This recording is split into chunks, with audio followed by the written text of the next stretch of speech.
ଥିଲା ବୁଧବାରର ସକାଳୁ ସକାଳୁ ସବୁ କାମ ଦାମ ସାରିଲା ପରେ ଯାହା ଯେମିତି ପଳେଇଥିଲି ଟିକେ ମାଛ ଆଣିବା ପାଇଁ।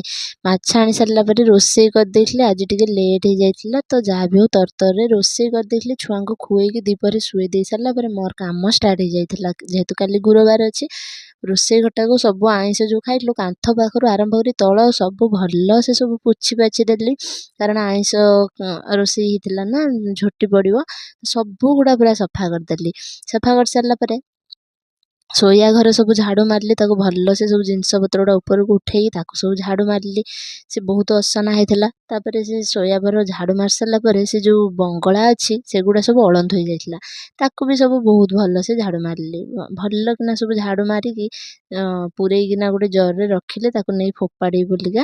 ତାପରେ ସବୁ ପୋଛା ଲଗେଇ ଦେଇଥିଲି ବଙ୍ଗଳା, ପୁରା ବଙ୍ଗଳାଟା, ରୋଷେଇ ଘର, ମୋ ଘର ସବୁଗୁଡ଼ା ଯେତିକି ଯାହା ଜାଗା ସବୁ ଭଲସେ ପୋଛା ଲଗେଇ ଦେଇଥିଲି। ବହୁତ ଅସନା ହେଇଯାଇଥିଲା।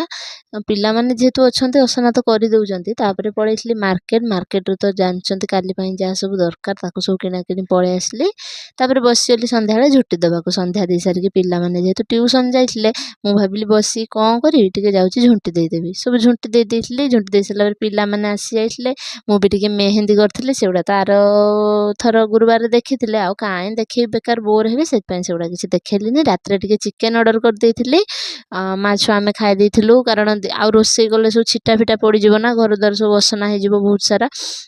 ତ ସେଥିପାଇଁ ଆଉ କ'ଣ କରିଥିଲି ନା, ମାନେ ରୋଷେଇ ଆଉ କିଛି ବି କରିନଥିଲି। ମୁଁ କହିଲି ଏମିତି ଅର୍ଡ଼ର କରିଦେଲେ ମାନେ କ'ଣ ଆଉ ଚିହ୍ନ ଫିହ୍ନ କିଛି ହେବନି, ତ ସେଇଆ ଭାବିକିନା ଅର୍ଡ଼ର ମାରିଥିଲି, ଅର୍ଡ଼ର କରିଦେଇଥିଲି। ଏମିତି ହିଁ ଥିଲା ଆଜିର ଭିଡ଼ିଓଟି। ଯଦି ଭଲ ଲାଗିଥିବ ନିଶ୍ଚିତ କମେଣ୍ଟ କରିବେ, ସେୟାର କରିବେ, ଲାଇକ୍ କରିବେ। ରହୁଛି, ଜୟ ଜଗନ୍ନାଥ।